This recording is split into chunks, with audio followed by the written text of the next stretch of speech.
نحمده ونصلي على رسوله الكريم أما بعد فإن خير الحديث كتاب الله وخير الهدي هدي محمد صلى الله عليه وسلم وشر الأمور محدثاتها وكل محدثة بدعة وكل بدعة ضلالة وكل ضلالة في النار صدق اللہ العظیم۔ میرے واجب الاحترام دوستو، بھائیو، بزرگوں، السلام علیکم ورحمۃ اللہ وبرکاتہ۔ پیارے دوستو، میں امید کرتا ہوں کہ آپ حضرات جہاں بھی ہوں گے خیر خیریت سے ہوں گے، اور اللہ تبارک و تعالی سے دعا کرتا ہوں کہ اللہ تعالی میرے تمام مسلمان بھائیوں کو، بہنوں کو، بچوں کو، بزرگوں کو اپنی حفظ و امان میں رکھے۔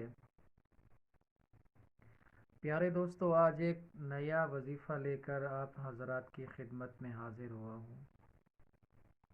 آج کا جو عمل ہے، آج کا جو وظیفہ ہے، ان حضرات کے لیے ہے جن کے دلوں میں ہمیشہ خوف رہتا ہے، چاہے وہ دشمن کا خوف ہے یا کسی بڑے شخص کا خوف ہے یا کسی اپنے کا خوف ہے، کسی بھی قسم کا خوف دل کے اندر رہتا ہے، کہ وہ کوئی میری بہن ہے یا کوئی میرا بھائی ہے، اس وظیفے کو کر سکتے ہیں۔ خوف کو دور کرنے کے لیے اس وظیفے کو آپ کر سکتے ہیں۔ تو پیارے دوستو، کسی بھی قسم کا خوف ہے تو آپ اس وظیفے کو کریں تو انشاءاللہ اللہ تبارک و تعالی آپ کے دل سے اس انسان کا خوف نکال دیں گے۔ تو اب چلتے ہیں وظیفے کی طرف۔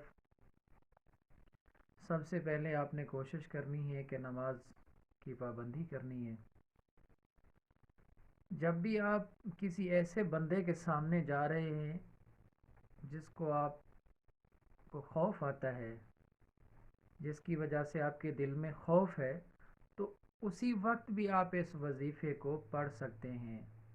ویسے آپ ایک معمول بنا لینا کہ اس وظیفے کو اکثر اوقات پڑھتے رہنا، تو انشاءاللہ آپ کا دل مضبوط ہو جائے گا۔ وظیفہ یہ ہے کہ آپ نے اول آخر 3 مرتبہ درود ابراہیمی پڑھنا ہے، پھر اللہ تبارک و تعالی کے اس نام کو پڑھنا ہے، الحفیظ، حفاظت کرنے والا، الحفیظ۔ اس اللہ تبارک و تعالی کے نام کا جتنا ہو سکے زیادہ ذکر کریں، زیادہ اس کا ورد کریں، تو انشاءاللہ آپ کا دل مضبوط ہو جائے گا۔ آپ کے دل میں کسی قسم کا خوف نہیں رہے گا، نہ کسی اپنے رشتہ دار کا خوف، نہ کسی دشمن کا خوف، نہ کسی بڑے سردار جگیردار کا خوف۔ انشاءاللہ آپ کے دل سے خوف نکل جائے گا۔ اگر آپ کسی سے ڈرتے ہیں، آپ کو ڈر ہے کہ یہ بندہ، میں اس کے سامنے جاؤں گا تو مجھے بے عزت کرے گا، تو آپ اس اللہ کے نام کا ذکر کریں گے تو انشاءاللہ آپ کا دل بھی مضبوط ہو جائے گا، آپ کے دل میں ہمت آ جائے گی، آپ کی زبان بولنے کے لیے طاقتور ہو جائے گی۔ تو میرے پیارے دوستو، اللہ تبارک و تعالی سے دعا ہے کہ اللہ تعالی جتنا مسلمان پریشان حال ہیں، اللہ تعالیٰ ان تمام کی پریشانیاں دور فرمائے۔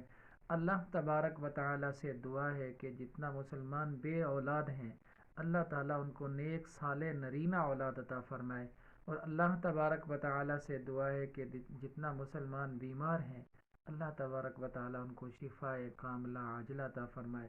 پیارے دوستو، اپنی دعاؤں میں یاد رکھنا، والسلام۔